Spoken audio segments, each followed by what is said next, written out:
Hello aspirants, मैं अमित और आप देख रहे हैं कंप्यूटर जीके की सीरीज़ का पार्ट 2। आई होप आपने पार्ट 1 देख लिया होगा। अगर नहीं देखा है तो चैनल पे जाकर देख लीजिए। ये सीरीज जो आप देख रहे हैं उसमें सारे वो क्वेश्चंस कवर किए जा रहे हैं जो या तो आज तक आ चुके हैं या फिर आ सकते हैं। आप इन क्वेश्चन से 100% कॉन्फिडेंट फील करेंगे जब एग्ज़ाम्स में बैठेंगे। अगर आपको ये वीडियो अच्छी लगे तो आप इस चैनल को प्लीज़ सब्सक्राइब करें एंड लाइक करें। तो चलिए शुरू करते हैं। क्वेश्चन है, on the motherboard the connection points for chips are referred to as. आपके ऑप्शंस ये रहे हैं। तो स्लॉट्स क्या होते हैं? आपने कई बार बोला होगा, सुना होगा या करने का सोचा होगा कि आपने अपने कंप्यूटर की मेमोरी को बढ़ाना है। तो आपने सोचा होगा कि इसमें हार्ड ड्राइव लगाएंगे या एसएसडी लगाएंगे, ठीक है। या आपने गेम्स खेलते हैं तो आपने, या आप वीडियो एडिटिंग करते हैं तो आपने ग्राफिक कार्ड के बारे में सुना होगा। तो ये जो चीज़ें, सारी चीज़ें जहाँ पे लगती है उसको स्लॉट्स बोलते हैं। सॉकेट, आईपी एड्रेस तो सुना ही होगा। आईपी एड्रेस आईपी नंबर और सॉफ्टवेयर पोर्ट नंबर से बनता है, और जो इन दोनों को आपस में लिंक करता है उसे सॉकेट बोलते हैं। तो सॉकेट अलाउ करता है कि इंफॉर्मेशन कहाँ से कहाँ को सेंड करनी है, वो भी इंटरनेट के थ्रू। पोर्ट्स तो सबको पता ही है। हेडफोन्स जहाँ लगते हैं वो भी तो हेडफोन का पोर्ट ही बोलते हैं उसको। लाइंस, कम्युनिकेशन लाइंस जितनी भी होती है, ठीक है। तो इसका आंसर हमारे पास सॉकेट होगा, connection points for chips. Okay, next question है, the term goodput, throughput, maximum throughput are most likely associated with which among the following in the computer. तो हमारे ऑप्शंस ये रहे हैं। देखो, बिट रेट जो है वो नंबर ऑफ बिट्स जो प्रोसेस होती है per unit of the time in computing and telecommunication. For example, 1 bit per second में 1000 बिट्स एक सेकेंड में प्रोसेस होती हैं, जबकि 1 MBPS में 1 मिलियन या 10 लाख बिट्स पर सेकेंड में प्रोसेस होती है। रिस्पॉन्स टाइम, वो टाइम जिसके अंदर हमें रिस्पॉन्स मिलता है, वो चाहे जो भी हो। जैसे आप लोगों ने एक सॉन्ग के ऊपर क्लिक किया और जितना टाइम में सॉन्ग शुरू हुआ वो रिस्पॉन्स टाइम हो गया, ठीक है। कमांड लाइन इंटरफेस, तो इसको CLI भी बोलते हैं। ये एक तरह से इंटरेक्शन होती है बिटवीन ऑपरेटिंग सिस्टम, ठीक है ना। और रैंडम मेमोरी को तो हम रैम भी बोलते हैं। तो goodput, throughput and maximum throughput use होता है बिट रेट के केस में, ठीक है ना। तो जो भी हमारे प्रोसेसिंग होती है जहाँ से हम 1 MBPS होगी, 1 kbps होगी, तो ये goodput, throughput and maximum throughput ये वर्ड्स यूज़ किए जाते हैं। नेक्स्ट क्वेश्चन है, most of the internet banking sites provide which of the following features to reduce the risk of keystroke logging for the password entry. तो पहले इस question को समझ लेते हैं। की स्ट्रोक लॉगिंग ये एक तरह से कीबोर्ड को रिकॉर्ड करना होता है कि हम कौन सी की दबा रहे हैं, ठीक है ना।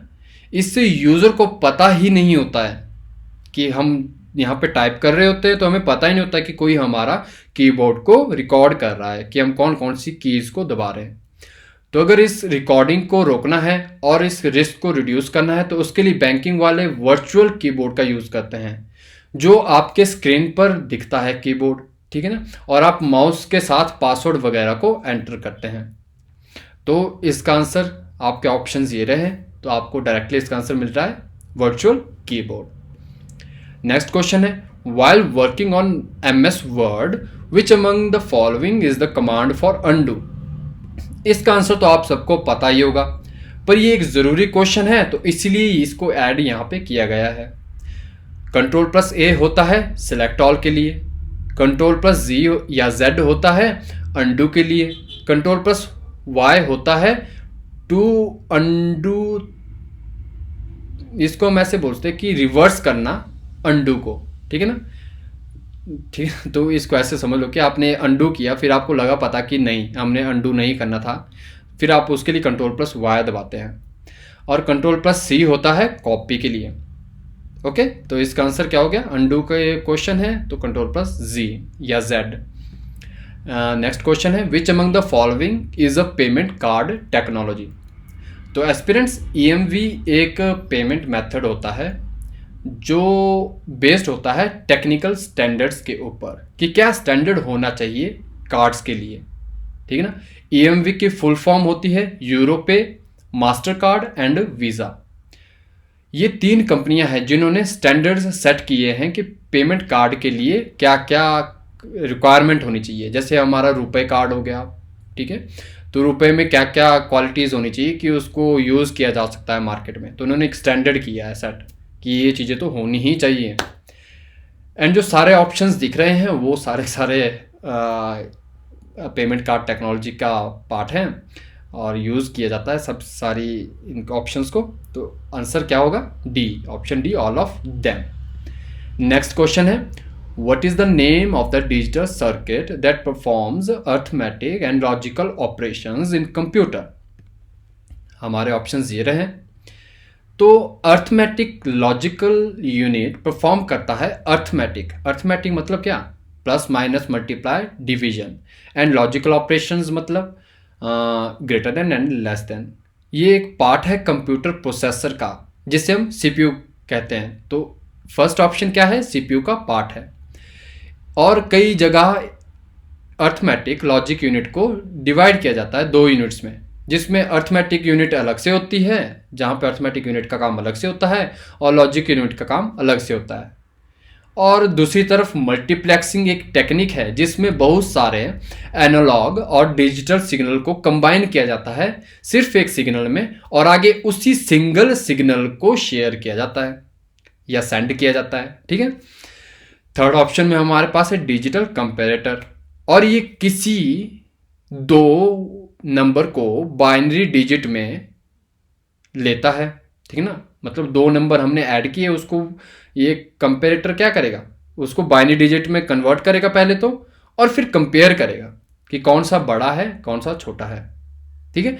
तो इसका आंसर हमारे पास क्या होता है? अब अर्थमेटिक एंड लॉजिक ऑपरेशन बोला है तो यहाँ से तो आप डायरेक्टली भी देख सकते हो, पर आपको डाउट भी होता है कि डिजिटल कंपैरेटर भी तो हमारे पास कंपेयर करता है, बट डिजिटल कंपैरेटर में ग्रेटर देन और लेस देन ही होता है, मतलब लॉजिक यूनिट का काम ही होता है, पर अर्थमेटिक यूनिट का काम नहीं होता है। तो क्वेश्चन में अर्थमेटिक यूनिट भी मेंशन है, तो इसका आंसर ऑप्शन ए है। नेक्स्ट क्वेश्चन पे चलते हैं, विच among the following is not a security privacy risk? आपके ऑप्शंस ऐसे दिए होंगे।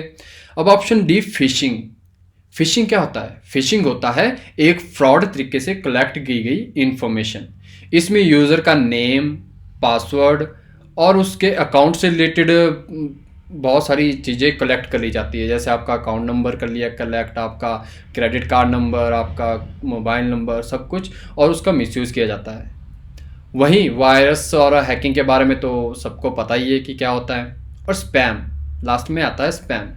मैंने आपको और आपके जैसे 10,000 लोगों को एक ही मैसेज या मेल सेंड किया, उसे ही तो स्पैम कहते हैं। ज़्यादा लोगों को सेम चीज़ें भेजना।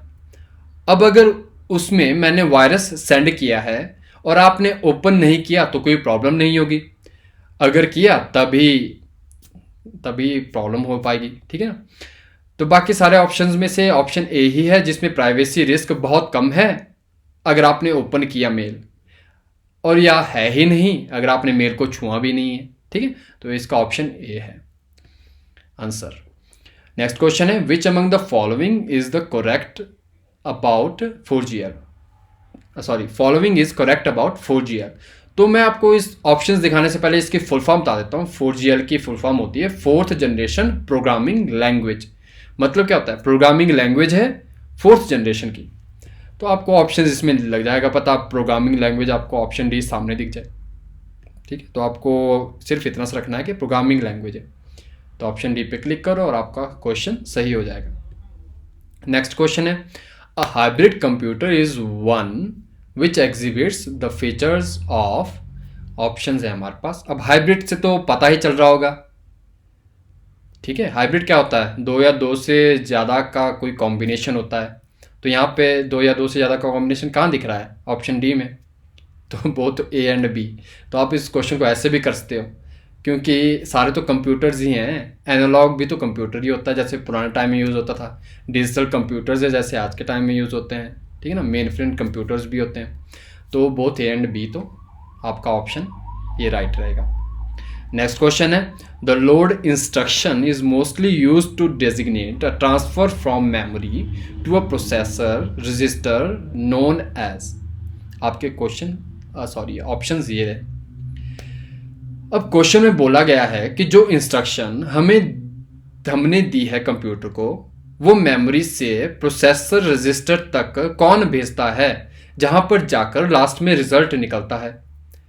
ठीक है, समझो बच्चों, ठीक है ना, कि हमें क्या है, हमने इंस्ट्रक्शंस दी कंप्यूटर को, फिर वो मेमोरी में गई, फिर मेमोरी से वो प्रोसेसर रजिस्टर तक कौन भेजता है, तो ये काम एक्यूमुलेटर करता है।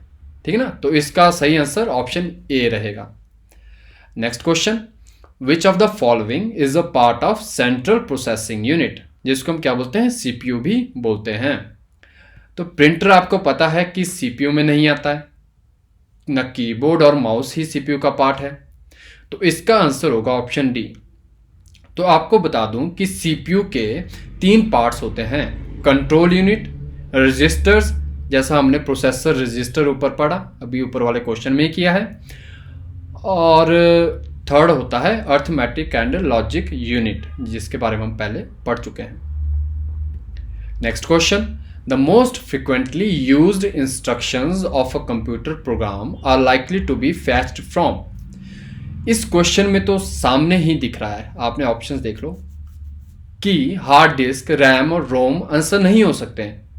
तो अगर आपको कैशे मेमोरी का पता नहीं है तो भी आप आराम से इस क्वेश्चन का आंसर दे सकते हैं, और कैशे मेमोरी की डेफिनेशन क्वेश्चन से ही याद कर सकते हैं। ठीक है ना, मोस्ट फ्रिक्वेंटली यूज इंस्ट्रक्शंस क्या होती है, कि हमने मोस्ट फ्रिक्वेंटली, मैंने लिखा कि सारे गामा, तो सारे गामा को मैं अगर 100 बार लिख रहा हूँ, तो नेक्स्ट टाइम जब मैं SA लिखूँगा मोबाइल में या कंप्यूटर में, तो मुझे सजेशन में सारे गामा खुद ही आ जाएगा लिख के। ठीक है, तो कैशे मेमोरी उसी को ही बोलते हैं। Next question, CPU can directly understand this language.